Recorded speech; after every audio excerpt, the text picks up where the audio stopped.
Okay, I was gone for a minute, but I'm back now. Sit the fuck back. Hey, I just want to start by saying I don't owe you shit. Fair enough. I don't owe you shit. Well, I want to talk about because you I wouldn't say forced, but you gave me a nice little push to listen to this Logic Everybody album the other night.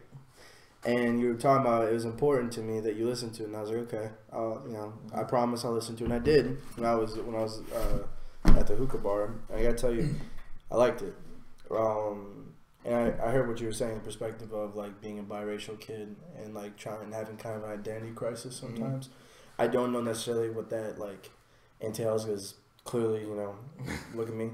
But I thought that what you were talking about, it was really poignant. So yeah, man. Like, so first off, the reason I wanted you to listen to it because Logic's dope. I think Logic's dope. I think he's really like underrated as far as his lyrics go because people like started to bring him like to the attention of the media or like the big light now when he put out that album because he does fight for equal rights as far as like people who are discriminated against sexual orientation, race, whatever the case may be. So like it's a good thing, like it's a positive thing. So when you promote that, of course you're gonna get a little more attention.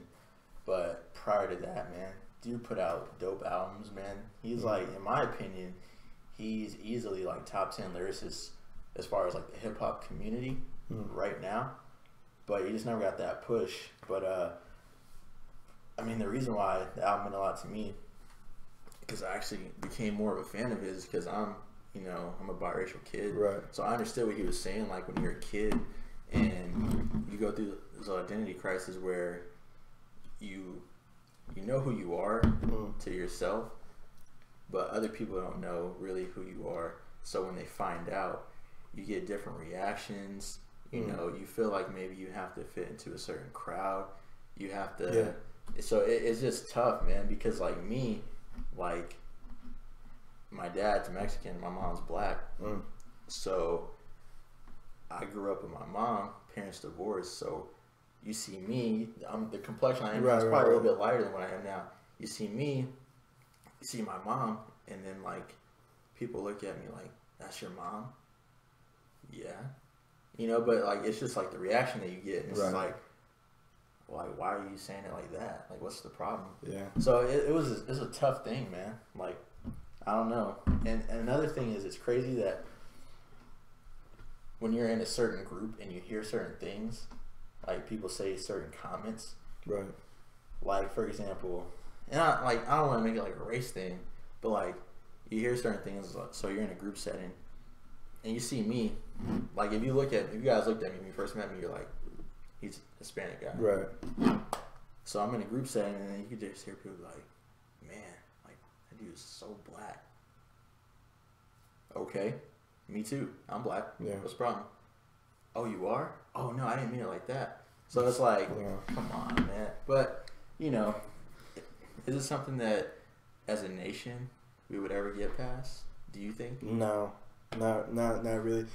And that's the unfortunate part is because I don't know what it means to be biracial, so I never experienced that growing up. But what I did experience is that my family had money early on in my life, but as I got older, like things like fell apart. So I was in the lower socioeconomic class, and unfortunately, that's where most minorities are in economics. Is they're at the lower class. So I spent a lot of time in those neighborhoods, and I was the only white guy that sat at my lunch table.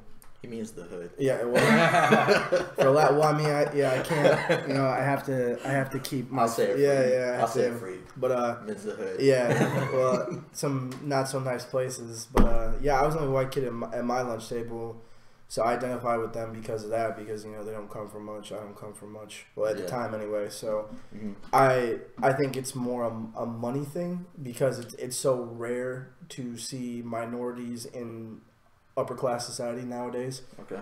And that's why I praise Obama so much, is because he had to be the best at everything in order to open those doors from, like, he had to, I believe he graduated Harvard Law School. and he had to be at the top of his class in that. He had to be a community like activist back in Chicago in order to get his start. You know, he had to be the best at everything that he did in order to open those doors to become president of the United States. Yeah. Just because of the color of his skin. And, you know, I think that says a lot about America, how we have come far as far as it. Well, He Harvard. and he went to Columbia College. Yeah, in Chicago, yeah. So I think we've come a long way as far as it not being just out, like, in-your-face racism where it's like Jim Crow, everything's segregated nowadays. Yeah. But now it's more, it's not so much like it's in-your-face racism, it's more of a toleration. I feel like people in power tolerate minorities. Like, you know, they give them certain things just because. Yeah. But they never give them total and 100% equality. So that makes sense. In my opinion, you know, I'm not speaking for anybody else, but in my opinion, I don't think it's 100% equal as far as minorities go, as far as gender goes, as far as sexual orientation goes, because there's still parts of the country, like I know in the South. Yeah. You know, like the South is like that. I've never seen when I went on spring break to New Orleans.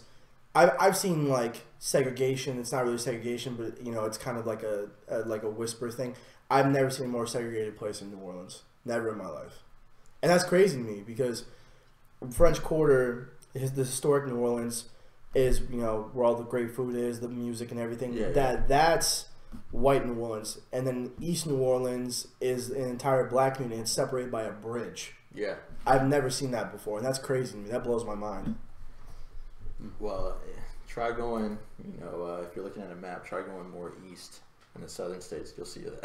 Yeah. Nah, but the thing is like, nah, you're right. It's more of a tolerance thing. And like, the South, man, the South is different, bro. Because I'm from the South, so like, it's a lot harder for people in the South. Not me, but you know, just speaking generally, a lot harder for people in the South to accept change. Sure. You know, so I don't know why, but it's just the way it is. It's crazy. But yeah, the South, man, it's like, it's a tough place to live if you're, if you fall in those categories, you know, trying to break the barrier, so to say. But we'll get there one day. I hope so. I think we'll get better. Yeah. Only because like, I mean, now you see more like, if you look at the stats of like a baby's like birth, like, you know, what their like background is and stuff, and like it's becoming more interracial. Yeah, it's becoming more interracial. Mm-hmm. And so I think with that, I think it might help a little bit. Right. Only because like, I think maybe more people will be more relatable in that sense, I guess. Yeah. Well, I think be like full on, like everybody's all good now. I don't think I see that coming. We'll see that. Yeah. I know. I won't see it in my lifetime. I know that. Yeah, and that's exactly why that album, like going back to the album, that's why I meant a lot, because there's like certain things that he says. There's like a track called, I think it's called African, on his album, but he's like, I'm scared that the Aryan in my blood is scarier than a blood.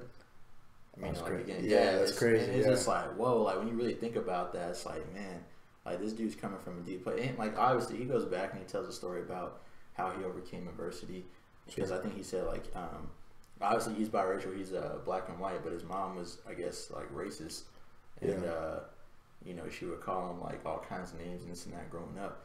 And that's a tough situation, man. And like for me, like I said, I can relate to it because like obviously my mom didn't do that to me, but or my parents or anybody in my family, it's just when you're around friends and you're interacting with people, you kind of have that sense to say like, you know, should I like tell them, or like you just, when you hear the conversation flow, like what should I do? Should I tell them that, hey, I'm a mixed kid, I'm this and I'm that, like what are they gonna think of me? You know, looking at myself, like that's a tough situation. It is, but you know, you learn to accept who you are. Once you accept who you are, you become happier. And then when you block out all the other bullshit as far as what people think of you, then, you know, once you don't have that in your mind, it's whatever. And then I think you know, you surround yourself with a group of people who care about you and who don't really give a shit about those kind of things. So that's all you gotta do. I feel on that. I mean, like, also, like, other things, like, when you accept yourself, like, you're comfortable with who you are, and, like, just getting your in, I think also, like, that helps you accept everybody else, you know. I mean, once you start, like, just loving yourself, and I guess that, a lot of times that comes out outwardly, and shout out to other people. Yeah, man. Well, I think, like you said, like, embracing yourself, because I think when you embrace yourself, and you know, more people are drawn to you necessarily. You know what I mean? Like, I think it's like a confidence. Yeah, it's a gravity. It's a what's the word? It's a gravity thing where it works both ways. Like, people either are gonna really love you because you embrace yourself and you're this character, and you know, or they're gonna absolutely fucking can't stand you. Which is, I find myself in that case all the time, all the time, dude. But yeah, no, for sure. I think it was tough.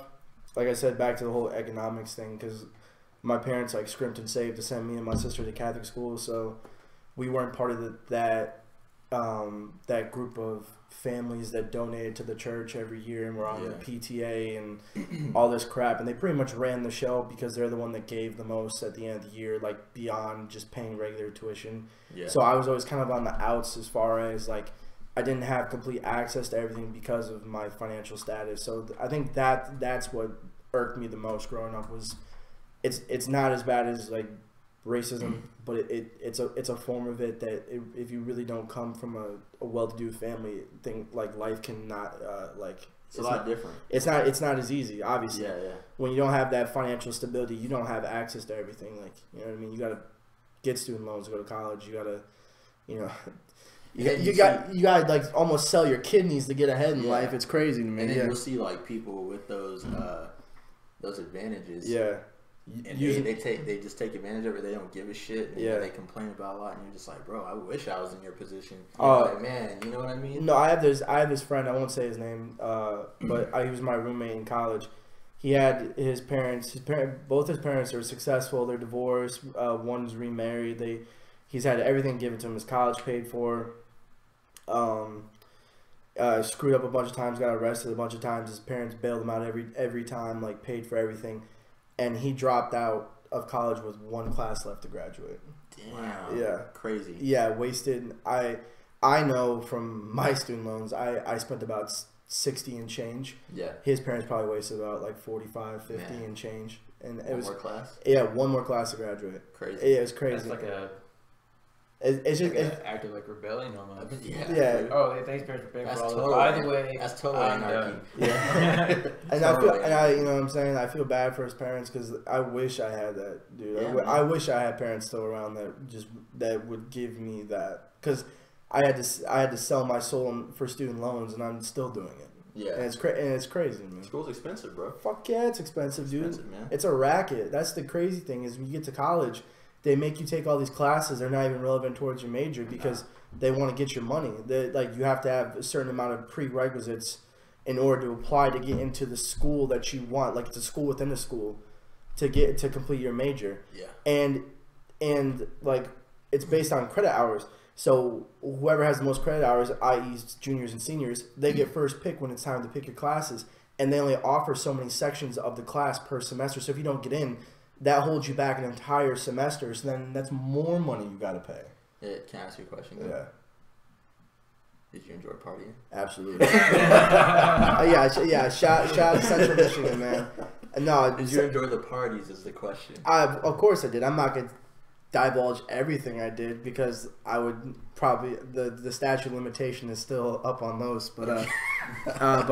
As far as like partying, yeah, of course I did, because like I was like that tweener kid that I was never the kid invited to parties in high school. I think the first time I went drinking I was 18, and my best friend in school at the time, he was like the captain of the football team, and like we just had this like kind of weird like but cool friendship because both our moms were pieces of shit.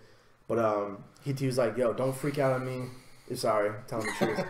But don't freak out on me. I'm gonna take you somewhere. Just relax. It's gonna be fine. He took me to my first kegger, and it was nice. It was an amazing experience. And when I got to college, I like learn to grow into myself and be accepting of like who I am and where I come from, and then that's where I met all my really good friends till this day. And yeah, Central Michigan University. Central Michigan, huh? Shout out Antonio Brown, Eric Fisher, Gosh. Frank Zombo.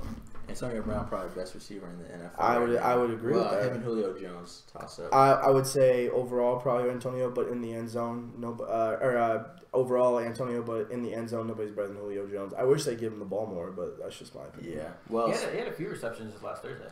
He did. He He made some big plays. He did. This guy, it was Odell Beckham top 5. Stop. He is top 5. I'm not saying he's the best in the league, but I'm saying he's top 5. Yes, he is. Remember, I named you all those people. I was like, is he better than Julio, Antonio Brown, Amari Cooper, and old boy from Tyreek Hill? Are you talking about? I didn't even name him. Or Dez Bryant? No, I didn't even say Dez, and that's my boy right there. I didn't even say Dez. I gave you one more name. Oh, AJ Green from Cincinnati. He's not better than AJ Green. Is he better than Amari Cooper? Yes, but when he's healthy, healthy, don't say. Yeah, because he's been injured all fucking season. Not even this season. Listen. Odell is when he's healthy and he gets the ball, he is one of the most exciting receivers in the league to watch. He is exciting to watch. Is he top 5? Is the question. Absolutely when he's healthy. Top 5 goes off of skills. Exciting as in, is it more a clutch receiver? Or is it? I mean, playmaker. I see him drop a lot of balls too. I see him drop a lot of balls when it counts. But the thing is if it's not a slant route in the middle, he's no good. Because that's all they do. They depend on him to run a quick slant in the middle, speed burst, touchdown. But these other guys that I just named can do the sideline catches. They do everything, bro. And they're physical. I don't think he's that physical. He needs to get a little bit bigger. I think he just needs to mature more because the thing about it is I think a lot of people overlook the fact when you get drafted to like a major market team and you're in a big city, there's a lot of distractions, man, especially in the Big Apple. Well, yeah, but there's gonna be distractions no matter what organization you're drafted from. Look at Johnny Manziel. He was in Cleveland, Ohio. Yeah, but that's the thing. the thing about he made a fool of himself. Yeah, the thing about go ahead. I mean, it was like he made a fool of himself even before he even got there. Yeah. I mean, you can't. I don't know if he counts. No. Johnny Manziel was a partier before Johnny football was nice in college. Fuck yeah, he was, dude. God. I was about to say he that game against Bama. Where he fumbled the pass and got it and then zigzagged and then threw it into the end zone. And I think Alabama was ranked number 1 that year. That just goes to show you also how the game speed and the difference between college and NFL is, because I hear a lot of people say man, even my own brother, shout out, was I'd rather watch college football than NFL, and I'm like, maybe because they're playing with more passion because they see where they want to go, as opposed to the guys who are already in that position. Right. So I get that, but at the same time, there's very few college athletes that make the transition easily because you can see. Oh no, football is you would never see anybody in the NFL, only Barry Sanders, running around people like that, making them look like a fool in the NFL. You don't see that nowadays. Well, it was like I was watching a thing on Kurt Warner today. His story is pretty incredible, but he was in college when he's got nothing but time to throw, and he's sitting back there all day with coverage. And he can make the pass to somebody that's open by 5 yards. Well, does he have the same ability to stay in the pocket where he's getting hit and throw a pass in between double coverage on a guy that's only open by maybe a yard? You know what I mean? Yeah. Totally different. And I agree. I think quarterback especially, quarterbacks and wide receivers are usually the ones that are the flash in the pan. Mm-hmm. Either it's longevity or it's – but I honestly think that Johnny could have made it in the NFL. Just too much outside things going on, he's partying, he was hanging out with Drake. Yeah, no, dude, that was Champagne Poppy having the OVO tat on his wrist. No, he was partying with who's the receiver that just got reinstated? Oh, Josh Gordon. Yeah, he was partying with Josh Gordon. Yeah, you know what I mean. And plus, when you have all that money and you're in Cleveland, the cost of living, you could ball out in Cleveland. You can. Yeah, you can. I couldn't imagine having as much money as LeBron has and living in outside Cleveland and Akron. He primarily stays in LA.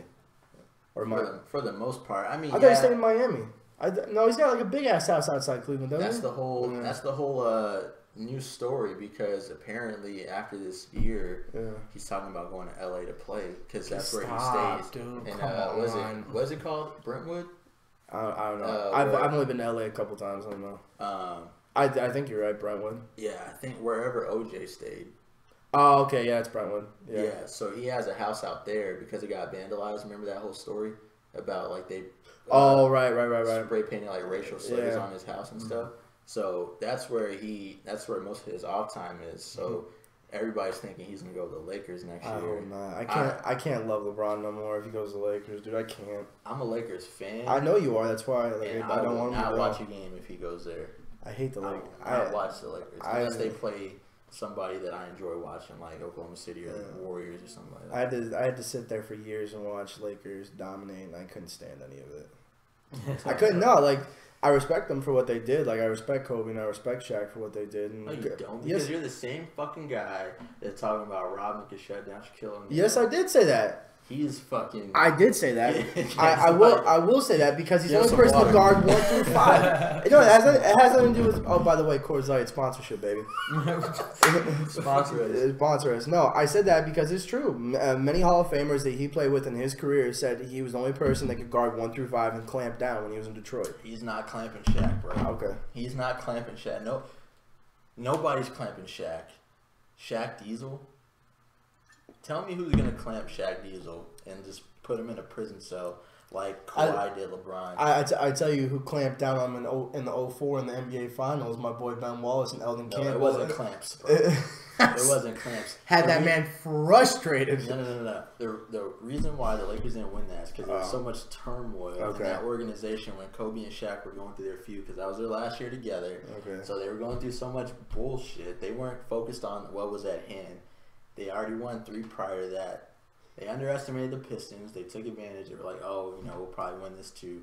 It didn't happen. Did you see the Shaq Hall of Fame speech where he's like, Kobe pushed me to be a great player. He also helped push me off the team and get traded to Miami. Did you see that Hall of Fame?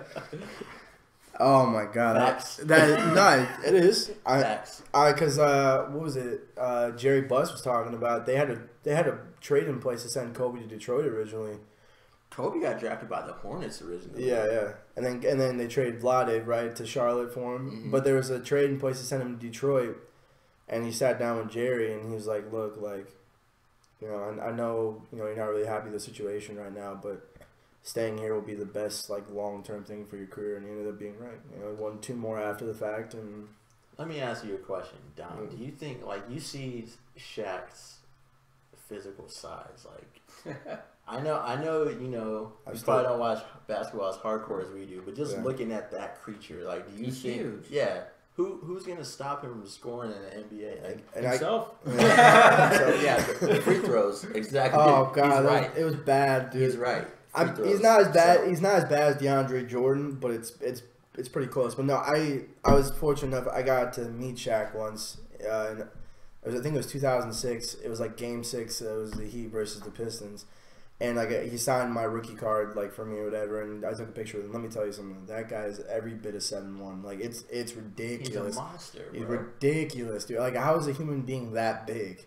I literally went up to his waist. Tim Duncan's the same way, bro. I've seen Tim Duncan in person. He's big too. Huge. Yeah. That man is a monster. I think the only other person I saw that was like. Because there's some times where the guy is not really his height that's on his stats or whatever. Ben Wallace. Well, Ben Wallace is 6'7". Charles Barkley 6'4". But was the only other person I've seen really that it was every bit of his height was I think Rasheed Wallace. Rasheed Wallace is a fucking just long still. I think he's 6'11", dude. Crazy. Who you got in a fist fight? Rasheed Wallace or Ron Artest? Ron Artest. Easily, right? Yeah, Ron Artest, dude.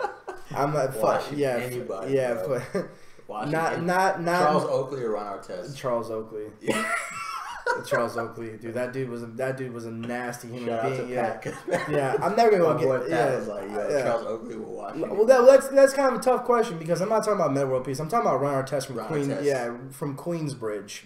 Yeah. Right, and then of course Charles Oakley was part of the it could have been a dynasty with the Knicks if it wasn't for fucking Jordan, but that Mason, Oakley, Ewing, Starks, I loved that team. So anytime they went against the Pacers, I loved watching them play. Oh yeah, always. You knew what was gonna happen. Yeah. It was gonna get physical. It was gonna get nasty. and there's gonna be a lot of shit talking, and it was gonna be a good series, man. I loved it, and like that's the thing. I felt this way. I love Jordan, but I was watching an interview with Action Bronson the other day, and he's like, yeah, if you're a Knicks fan, wear Jordan, you're on a timeout, dude. He's like, fuck that guy. He ruined my childhood. And he's like, I met that man in real life, and he wasn't very nice to me. He was an asshole. He was a cocksucker. And I was like, I could believe that, because like, you know, once you get to a certain status in life, unless you're like along the same like, you know what I mean, like in the same like realm, I guess, of status or whatever. Like I know I've experienced it before that, you know, people I've met that, you know, they say don't ever meet your idols because they'll disappoint you. Disappoint you? Yeah, I've had that happen to me before.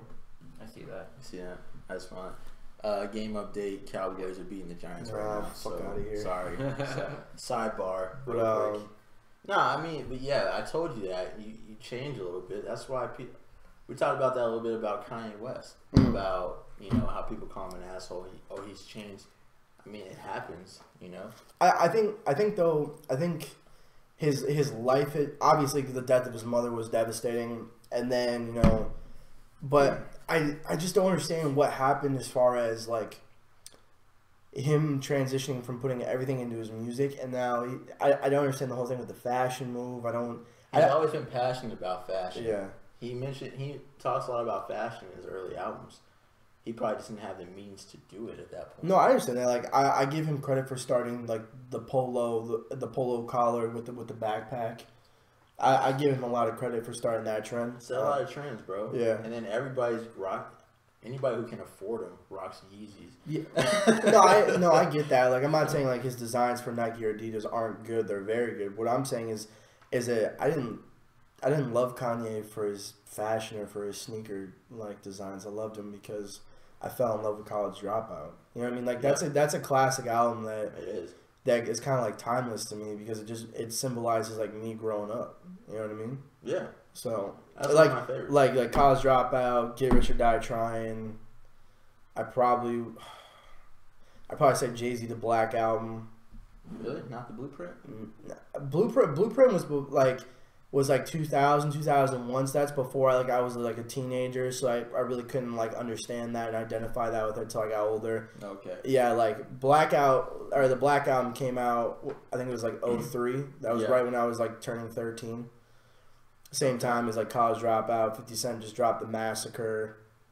But, you know, there's a lot of... I was fortunate enough to be in a time in my teen years where that last golden era of, like, that hip-hop or whatever was still going on before. I'm not saying, like, there isn't good music coming out, but, you know, I'm not really...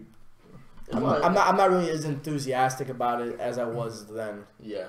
There's, like, a lyricist now, as far as hip-hop music as a whole, like, generally speaking, like, it's not as good as it used to be.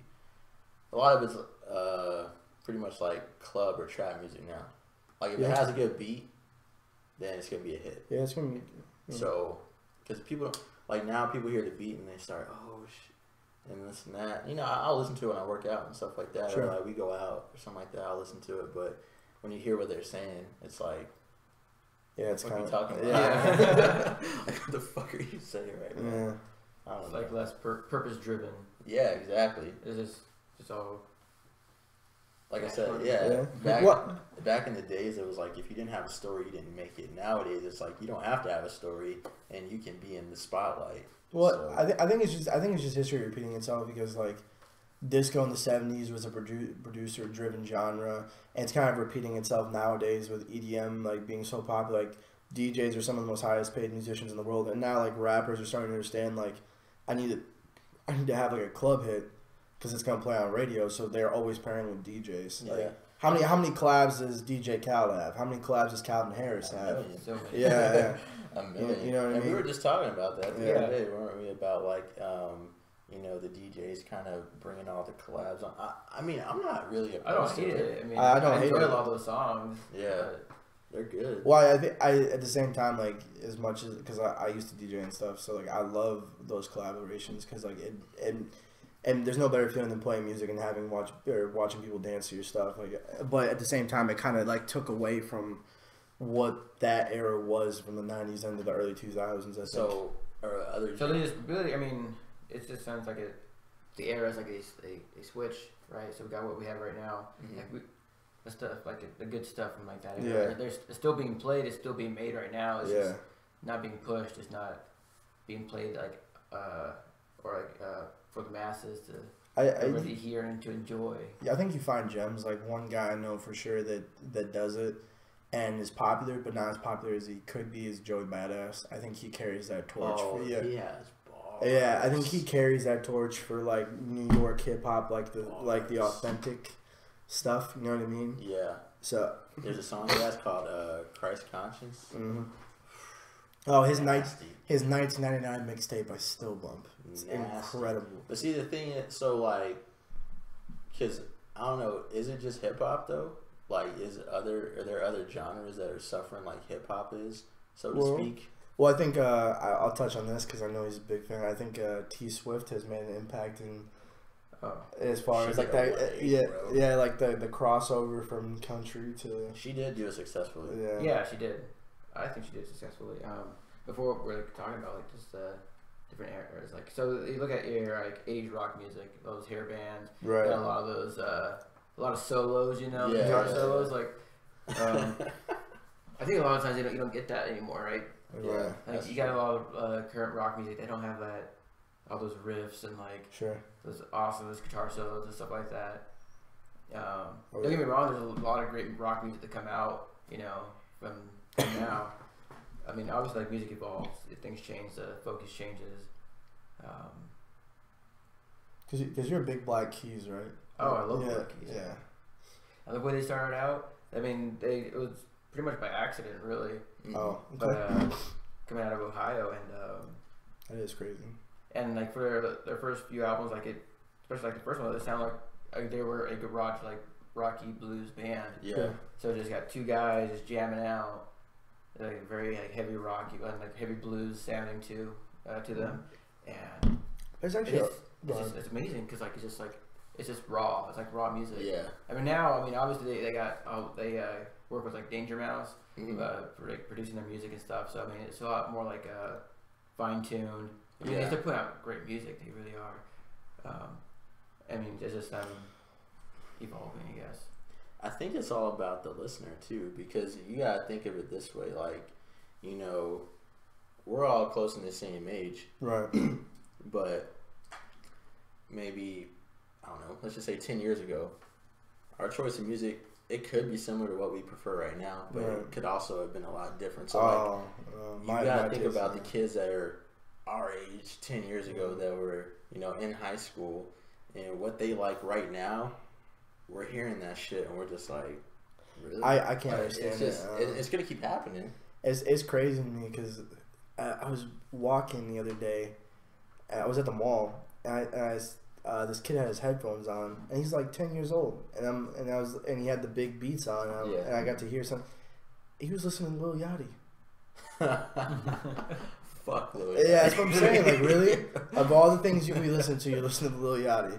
Fuck Lil I'm Yachty. like, you're not old enough to under. But then I was that same way too. Like I was listening to 50 Cent at 11, 12. 50 Cent is dope. Yeah, well, that's what I'm saying. That's when Get Rich or Die Trying. I was talking about like fucking bags and 187s and shit, and I was like, oh my god, dude. Like thinking back on it now, I had no idea what I was talking about. Now I'm just like, wow. Yeah, but see, there's a difference though. Like, 50 Cent has street cred. 50 Cent's about it. 50 Cent made good music. Lil Yachty, there's nothing. Fuck Lil Yachty. Well, no, Like, I don't even know where to start.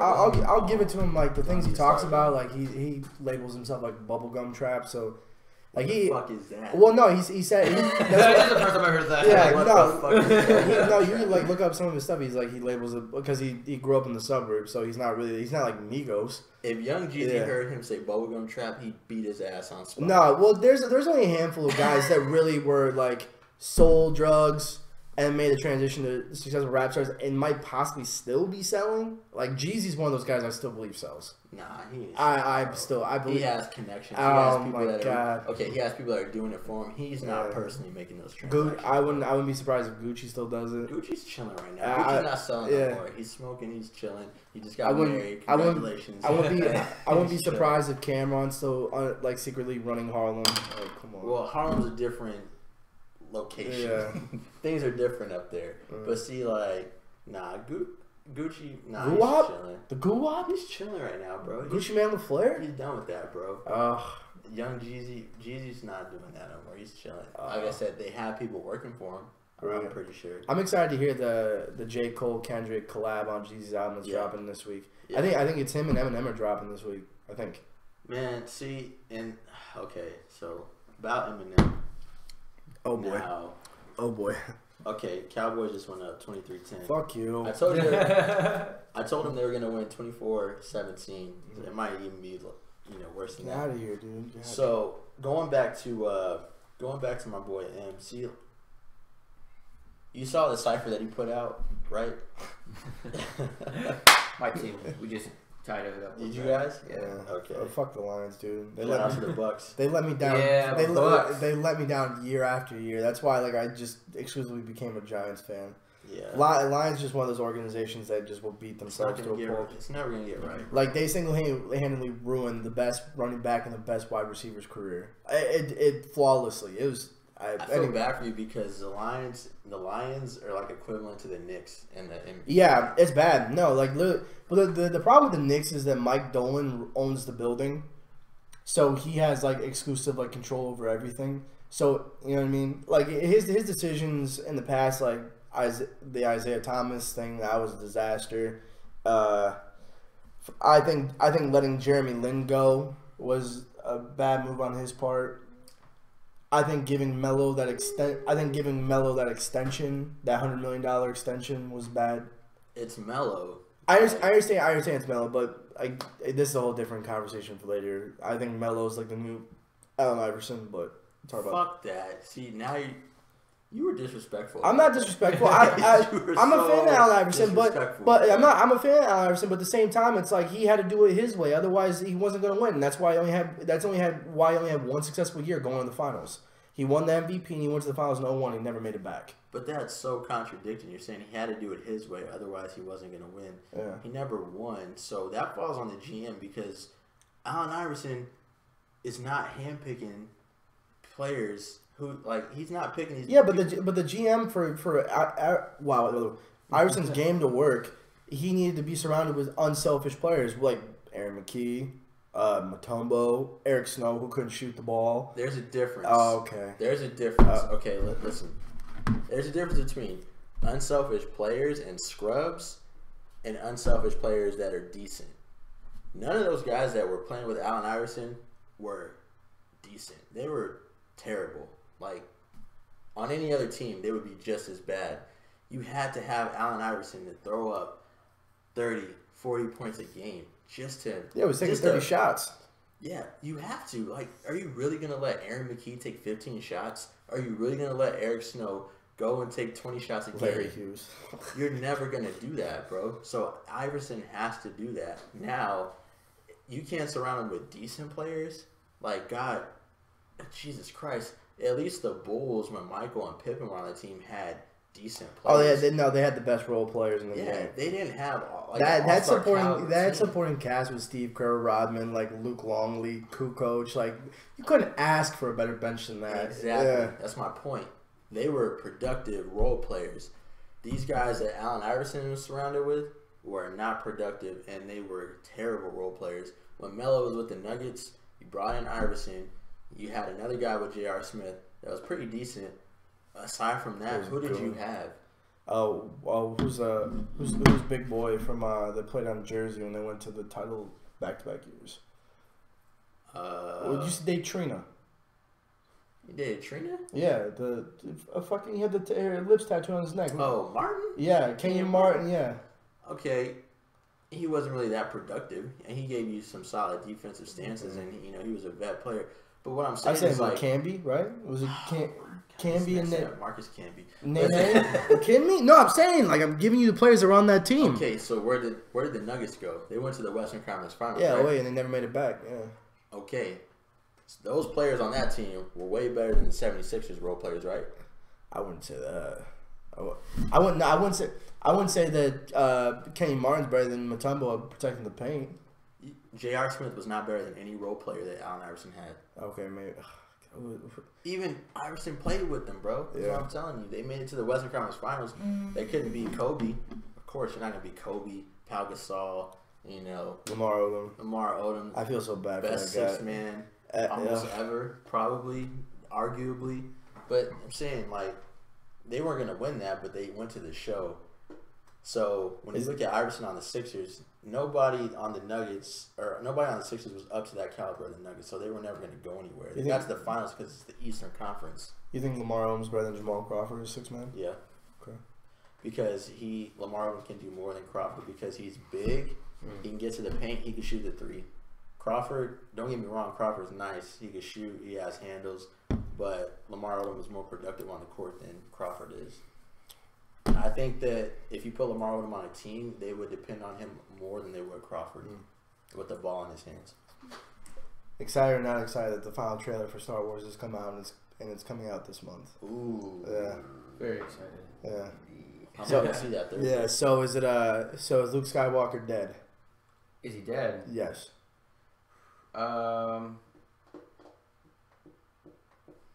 Quite possibly. Is Princess Leia dead? I say yes. Just killing off the entire original cast. I think starting so. over I think again. they need to. You think she is? I think she is, because like, are they gonna spend all that time and that money CGIing her for future movies? Well, they could keep her. I mean, they did it. Yeah. Go ahead. Because I mean, they did it for Rogue One with General Tarkin. Mm-hmm. Yeah. Homeboy, I mean, the actor, he's passed away. He's been gone for a long time, but yeah. they brought him back to life in a sense of, I don't know, they got somebody to stand there, do the lines, and then of course to do the whole CGI thing. And I mean, it looked pretty good. I mean, there's times you can tell, like, okay, everybody knew. Yeah. But I mean, there's certain tell signs of. I mean, they could do that, but I feel like they won't. I think the hardcore fans appreciate that a little bit. The fact that they would go out of their way to bring back a meaningful character. Yeah, I thought it was cool. I loved it. I love the part where they use the original Rebellion space fighters, the X-Wing fighters. Oh yeah, I love that part. That's literally my favorite part of the whole movie. But I think they kill Leia off next movie. I think they might do it early on. They might keep her in this movie. Obviously, rest in peace. We know that she's gone. Yeah. But I think maybe they can eliminate her character early in the third, movie that they're gonna have, and then do it that way if they want to throw a curveball. Because obviously everybody knows that she passed away. Yeah, everybody's probably like, oh, she's her character right. get killed off. Is Rey going the dark side? No, absolutely not. And I don't think so. I don't see it. I'm hoping that Finn becomes a Jedi. I really hope. Because they show the scene where he's battling with like who's the super stormtrooper? Phasma. Yeah, it shows him battling her with. It's not like a lightsaber. It's like that weird. Yeah, I don't know what that thing's called. It's like it's kind of like a baton, but yeah, it's kind of like a cop version, like a futuristic cop version of a nightstick. You know what I mean? Yeah. Or like a billy club.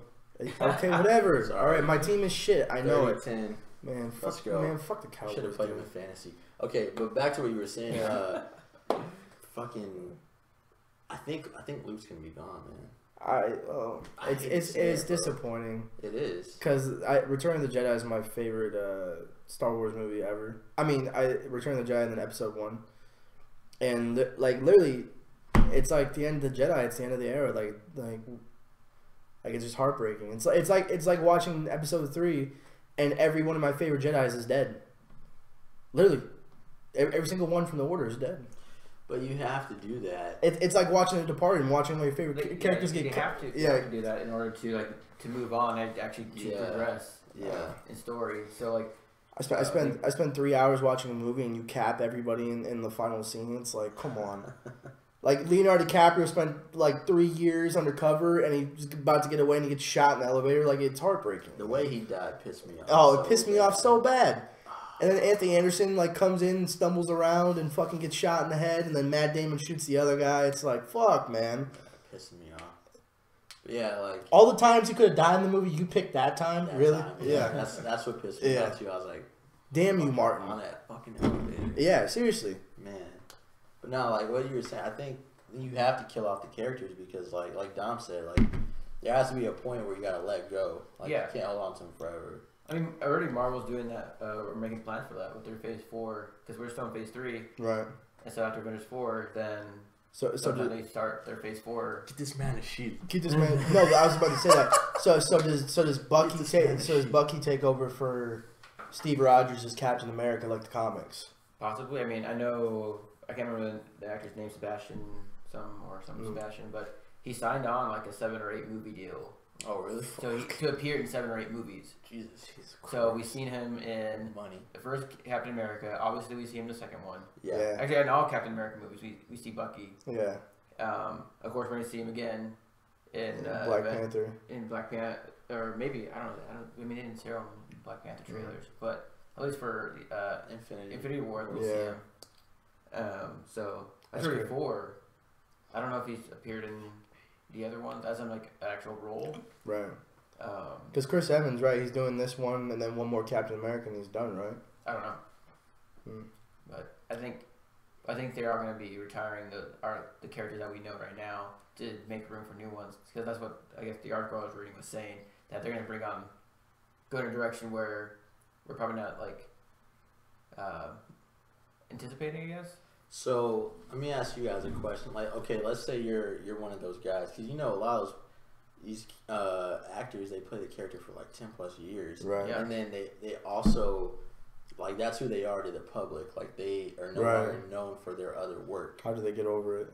Do you, if you're in that position, do you keep riding the coattails and say, you know what, I'm making all this bank, like, yeah, I'll be Captain America for X amount of years, or I'll be Thor for X amount of years, or do you want to move on from that?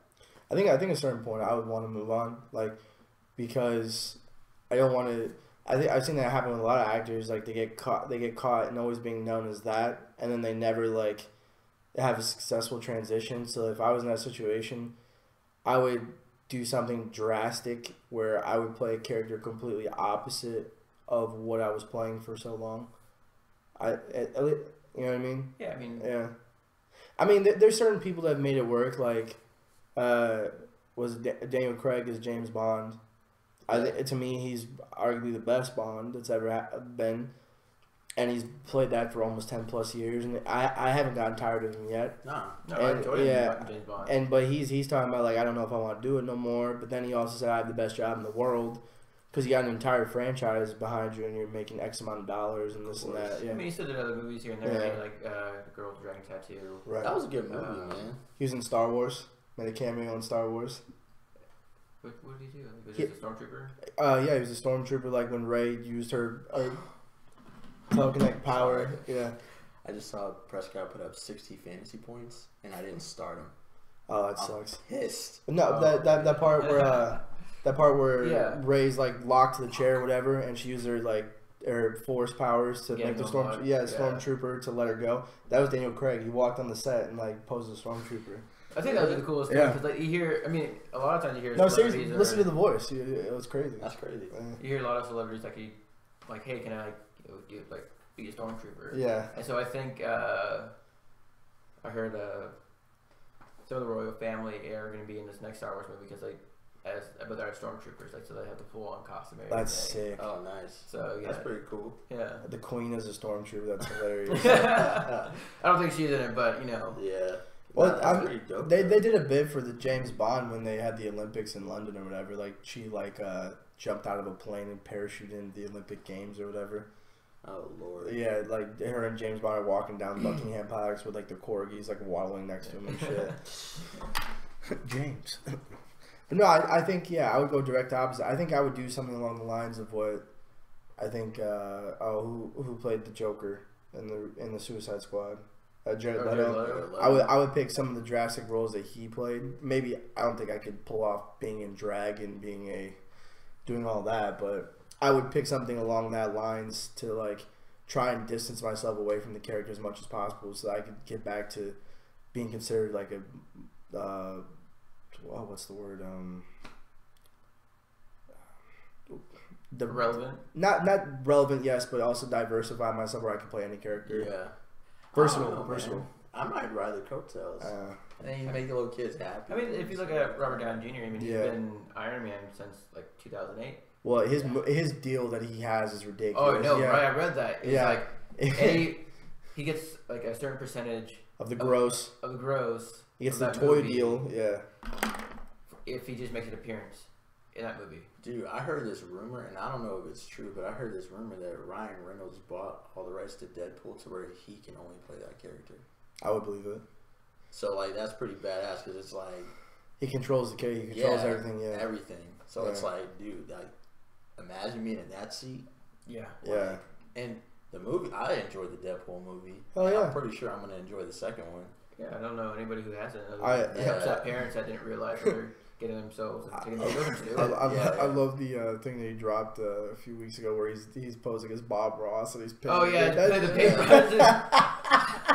And see, that's the thing, like, I'm so glad that he did, like, if he did do that, I'm glad he went, because he's the perfect guy to play that character. Yeah. Very sarcastic. It's funny because yeah. like I've watched like other like after watching Deadpool and then like watching some of his other movies. Yeah. He's like, it's still him. Like it's still very fitting. Like I can see why he's Deadpool. Like I understand. Yeah. Like He's who not- else would it be? Like yeah. even right now, he's like being sarcastic in whatever role he's being in, right? Right. And he's like, yep, that's him. That's Deadpool. I'm so glad they moved on from that X-Men Origins Oh, Deadpool that they had where his mouth was like shut. I was Wade, like, get the yeah. fuck out of here. That was some straight. Wait, trash. I would say he. no, Straight yeah. trash. Well, he made fun of it in the Deadpool movie. Yeah, like yeah. he like had the little Well- action figure and he threw it away or whatever. Yeah. Yeah, man. I'm so glad that he did that, and they have it because like what he's doing with it is like what Deadpool's supposed to be. Yeah. Right. Sure. Yeah. What's great too is like the way he recovered from that Green- that Deadpool, bad rendition of Deadpool, and then also Green Lantern. Yeah. So two very bad portrayals Yeah. of superheroes or any sort of like. Hey, but he got Blake Lively out of that deal, so I wouldn't. You know what I mean? He met his wife and the mother of his children. I think he's. Yes, does he regret making it? Absolutely, probably. But at the same time, he bagged Blake Lively, so good for him. And she's in one of my favorite movies. Like I forget sometimes she's in it because she plays the character so well. You guys ever see The Town? The what? The Town. The Oh, Town, yeah, the bank The robbing, Town, yeah. That was Where a movie. Good yeah, movie. yeah, where she plays Jeremy Renner's sister, Mm-hmm. and she used to date Ben Affleck's Affleck. character. Yeah, and she's like this. It's a great movie. Yeah, it was an OxyContin mule for the florist or whatever. She plays it so fucking well. Yeah. So no, I think he's batting pretty well these days. Good. Bro, speaking of that though, when Ben Affleck was doing pull-ups in that opening couple minutes, dude was shredded. I was like, God. Yeah. dude. Well, I mean, Had to hit the gym immediately. I was like, I don't know if it's true now, but there's a lot of rumors around Hollywood that for years he's been battling like substance abuse issues or whatever. So like that, like him in The Town, like literally like trying to battle like his character is sober, like he was a former alcoholic and like OxyContin head and did a bunch of drugs before he cleaned up his act. I think, in my personal, I think that's him in real life. Is part of his character. he did a very good job in the Yeah. movie. So Yeah. that was you or that was acting. Touche. Yeah, plus I couldn't have. Hats off to you, sir. he couldn't have foreseen it like 7 years before. But I mean, him being Batman, like him pulling the tire and all that shit. Like, Oh yeah. he's pretty big in Justice League and all that shit. I mean, Huge. yeah. Yeah. I like literally like you have to be stuffing your face with chicken breasts every day. So Like, was Henry Cavill. Oh, yeah, Superman. oh god, I couldn't imagine his workout routine. Stoked. Ugh, yoked up. I'm Like, like, damn, man. Gerard Butler and fucking 300, like that. All those guys are just fucking ripped. Now, even though I like to think that I look at Chris Pratt because we all seen him in like Parks and Rec, just like Yeah, fat, kinda, yeah. chubby, not fat, Yeah. like a little chubby kind of Husky like guy. husky Yeah. guy, goofy, and then he did what it was I think 0 Dark 30. He went and did a like crazy workout. He told like everybody like it was like he did it about an unhealthy way. He had to get like shoulder surgery and stuff. Yeah. But of course, we all saw him in Guardians of the Galaxy. Yeah, bro. And just completely jacked. I haven't seen it. Is it good? Any Guardians of the Galaxies? Yeah. Is that do I need to watch those? You do. Yeah. That's the thing. Is like I'm not a big Marvel guy. The only character I like is Captain America. Like I've never watched any of the Iron Man movies. So traditional. I'm sorry. Like I'm a Batman guy. I don't know. Maybe I'm biased to a fault, but I don't know, man. I think the one dude who's always gonna have the edge over everybody as far as keeping like the diet and the physique playing the character is Hugh Jackman. Yeah. Hands down. We played for almost 20 years. Bro, you know what I mean? Like he got better over time. Like he Yeah. started out Wolverine, the first X-Men movie. I mean, he was in great shape. Yeah, he was in shape. He's I really hated progressively. those. He's Yeah. just more jacked. I hated the X-Men movies, but I loved him in he was pretty good in X-Men Origins, Wolverine, and then there was another one before that where he's in Japan. I think the Japan I enjoyed the most. I like that one a lot. That was a pretty decent one. Yeah. That was a great recovery from, I guess, Origins. As a standalone Wolverine movie. Yeah. Oh, you didn't like? You thought it was crap? Origins is crap on fire inside a dumpster. Yeah, that was shit, bro. That was really? I don't know how. Okay. It was shit. It sucks too because I mean, yeah, he did a great job in it. You know, like actually, my favorite part of that movie is the opening credits when you got him and Sabretooth just, you know, going through all the different wars, Right. And history and stuff like that. That is cool, actually. It's one of my favorite scenes, actually. But no, it was mainly the production's fault why that movie was so trash. The story, I guess. I mean, Deadpool was obviously that was a horrible portrayal of Deadpool. Yeah, and then terrible, bro. like the really bad CGI. Like for example, he was in he's like at the farmhouse, whatever. Yeah, he had his claws. He's like looking at him, he's like touching them and everything. It's just like really, really bad CGI. It was nothing. It was wonky. Yeah, All right. it was terrible. Well, like I said, I'm not a big Marvel guy. I'm excited to see Black Panther. I wasn't. Oh yeah, that yeah. looks good, bro. That looks good. I saw Ant-Man. Ant-Man wasn't bad. I mean, I didn't watch it all the way through, man. I mean, it's not like one of the strongest ones, but I mean, it was enjoyable, like an action comedy. Yeah. I think. Especially Michael Pena. That guy was so funny in that movie.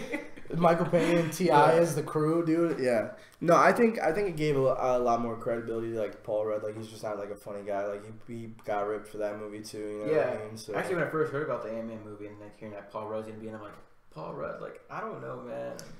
No, like anytime I think of Paul Rudd, I instantly just go back because it's one of my favorite movies ever. Is 40-Year-Old Virgin. That he is so fucking funny. That part in the movie where Andy's upset because they got him a transgender hooker. And he's like, dude, I always thought Matt Damon was a little Streisand, but he's rocking shit in this movie. He's like, shut up, Dave. Oh man. My ex, he reminds me of Sergeant Blanca, my ex fucking whore. Oh my yeah. Whore slut. Fucking whore. Nah, I hope that Black Panther and Infinity Wars lives up to the hype because the trailer's incredible. It's Marvel. The trailer's incredible. incredible. Like they won. Yeah, but here's the thing: a long time ago. But why is it, if they make all these great movies, why is the Disney Channel shit? The Disney Channel. Yeah, bro. It's kid stuff. It's kid stuff, bro. It's did you ever? Okay, it's like one of my favorite movies from back when I was a kid was Good Burger. Love Good Burger. Yeah, I love Good Burger. Yeah. That's kind of interesting. I want to hear the story behind this. Yeah, I love that movie, Good Burger. I thought it was one of the funniest movies ever. I was like, yo, this movie's so good. I love it. Right?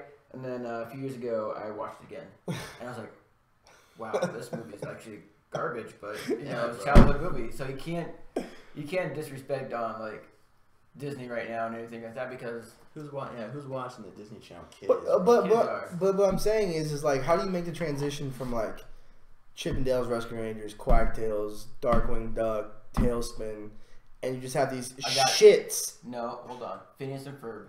I was never a Phineas and Ferb. I loved Phineas and Ferb. It's because kids change, bro. Like what's appeasing to the crowd changes, man. Like Goof Troop. All those were classics to us. You put that on for our kids now, they might watch it. Yeah, they still might enjoy it. You know, like it's different from what they're what they're accustomed to, like what they have in front of them right now. And like when I was getting older, they had like Smart Guy, which is still one of my favorite TV shows ever. Of course. Boy Meets World. Even Stevens. Like now these like they tried to bring like Boy Meets World back by making about his daughter, and only lasted 3 seasons. And it was garbage, dude. That's what I'm saying. Like I don't understand kids these days. I guess I'm getting too old for this shit. Yeah. I mean, if you think about it, that's what our grandparents were like saying about us. We're saying about us. Like they watch our stuff. Like, yo, he what doesn't is listen this? to Frank Sinatra. Get him the fuck out of here. Yeah. No, I enjoyed Frank when I was everyone loves young. Frank. You know, like Frank come on. Sinatra. I mean, Yeah. of course, that goes to the classics. Right? Yeah. Come on, But- especially being from the East Coast and being an Love Italian household. If you don't like Frank Sinatra, you got yourself a problem. Fuck out of here. Yeah, get the fuck out of here. No, like Frank is just one of those timeless things. Like obviously, it's your grandparents' music, so you don't understand it. But as you get older, you're like, wow. Like I know damn well every Christmas I have Frank Sinatra playing, or Bing Crosby, Yeah, or it's always gonna be that way, man. I'm never gonna change. yeah, I'm not playing Boyz II Men or Mariah Carey or any of that stuff. During Christmas, No. Let It Snow. No. Boyz II Men. No, I don't. I play the. You get the fuck out of here. No, I play Frank and Dean and Bing Crosby. Like I play the old stuff. You know what I mean? Because it just. Boy, if you don't stop. Boy, if you don't stop. No, but I guess I get what you're saying. Like generations change or whatever. Yeah. But if they, in my opinion, like Disney Channel itself is complete crap. But their movies they're putting out are fantastic. Well, yeah, because they have, like I said, they have to appease to the younger crowd and the older crowd like us, like the Oh. people that are more into the action stuff, and then they got the little. But I do have a bone to pick with Disney. I waited 10 long years for Incredibles 2 to come out, and you give us that shit trailer. It's a teaser. Yeah, fucking it's horrible, dude. Like I don't want to see Jack like scare his babysitter or whatever, or playing with his dad. Like I want to see something. I waited a decade. Teaser. You gotta. I waited 13 years for that, and that's what you give You me. think I didn't wait that long either? Everybody waited that long. Oh god. I saw a meme actually. It's like a still shot of Mr. Incredible holding Jack, Yeah. and it's like the reason why we had to wait 10 years, and they zoom in on like just his shirt, Yeah. and you just see the actual like fuzz off of like the threads, like it's so detailed. It's like it's that detailed for the Damn. movie. Oh, okay. So I mean it's a joke, it's like, but still. I still understand why they put Cars 2 out before Incredibles. It was hot at the moment, like Or like Finding Dory. It's all Like about momentum. I guess like I thought Incredibles was like the best one out of all those movies that came out during that time frame. At least in my opinion. I don't know. Same reason James Cameron didn't put out Avatar when he first had the idea. Ugh. He had it years before he put it out. It's Pocahontas with blue people. It doesn't impress me. It's a year. He had the idea around the the same story time. wasn't he put out- impressive. I mean the technology aspect of that movie, astounding. Yeah, the CGI like stuff like the special effects incredible. Like yeah, but like it literally like the storyline is literally Pocahontas except blue people. And then of course all this we had this huge break Right. between one and then I guess all these sequels that they're supposed to be refilming all in one go. Well, he just produced a new film that's coming out. Yeah. It's like a female robot or whatever. Yeah, no, I just saw the trailer for that actually. Yeah. It's like it's based off an anime. Starts with A. I gotta look it up. Well, it looked pretty good. Because I think he's like helping produce it, but the main draw for me, why I want to watch it, is the director, which is Robert Rodriguez, the guy who puts out Once Upon a Time in Mexico. Oh, okay, yeah. Worked on the Grindhouse with Tarantino. Sure. The Machete. Yeah, with Brad Pitt, movies. right? Once Upon a Time in Mexico, was that with Brad Pitt? No. Is it Antonio Banderas? I thought it was Yeah, Brad Antonio Pitt. Banderas, Oh, Sir. Mariachi. I guess. Whatever. I actually went back because I think it was on Netflix or something. They had Mariachi as like his first movie, and he made it on like $700,000. Damn. And so it was released in Mexico, but eventually Sony saw it and like they're like, "Yo, let's like do a bigger mass release." So Yeah. huge profit on that movie for him. Oh, yeah. Just got him going, I guess. I think the biggest profit for like lowest budget film to make that was like a blockbuster. You guys ever see My Big Fat Greek Wedding? Oh yeah, I've seen that movie several times. I'm not even gonna lie. It was like 300,000. It grossed like $100 million. Jesus. Like the second one is crap. Like the second one is absolute crap, but the first one is that literally is My Family in a nutshell. At least at one point. Yeah. Alita. Alita? Yep, that's the name of it. Okay. Alita. Yeah, the fucking father with the Windex. That shit cracks me up. Put some Windex on it. Put some Windex on. He's like dipping his. He's got like a mole on his elbow. He's dipping his elbow into Windex while he's eating at the table. I'm like, the hell's the matter with these people? The hell's the matter with these people? Yeah. But so last thoughts. Last thoughts. Final thoughts. I don't know. Just had another hungover filled weekend. Nice. We gotta get that Virginia Black. Virginia. I want to try it. Those commercials are hilarious. Shout out We gotta Drake. get it. Yeah. Shout out Drizzy. Yeah, Shout out. Like I said, shout out Drizzy. Shout out Steph Curry. Keeping the That's a light skins horrible and stuff. shirt, but yeah, shout out to Drizzy's dad for stealing this girl in the commercial. Nice Yeah. turtleneck. No. Final thoughts. Honestly, for me, I'm happy to be here and happy for another day. Yeah. Can't really say anything different. Pretty good. I guess good for you. Your boys. Them boys won. Them boys. 30-10. 30-10. My Bucks lost. More of a by margin, 3, I thought. but you know, Oh, not so, doing too great this year. so what are the Cowboys now? What, 7-6? Yeah. Yeah. My fantasy record. Still made the playoffs. Yeah. How about that? It's all right. As long as you win, that's all that matters, right? Yeah. Fuck yeah. I guess for me, my final thoughts is that Star Wars movie, the new trailer that's supposed to be coming out, and we're like, what, a week away? Yeah. That's crazy. A week away. A week away. I'm stoked. Hell yeah. I'm gonna be there. I'm ready to do some jumping jacks. I'm ready to go do some push-ups. I'm gonna go run a mile right now. I'll tell you, I gotta go. It's almost Star Wars time. I gotta go. I'm leaving. Are you gonna dress in that costume? Or are you gonna dress up when you gonna have the lightsaber in the line? No, I'm not gonna. I'm not that crazy. I mean, I'll wear a Star Wars shirt for sure. I'll have a Star Wars shirt on because I mean, I don't know which one to wear. Maybe I should just buy a new one. Might as well. Yeah, possibilities are endless. All right, I guess that's it for today. Yeah. Hey, make sure you guys subscribe. Tune in. PB&J Real Talk. Cut the crust. Cut the Next crust. time. Boom. Peace. Just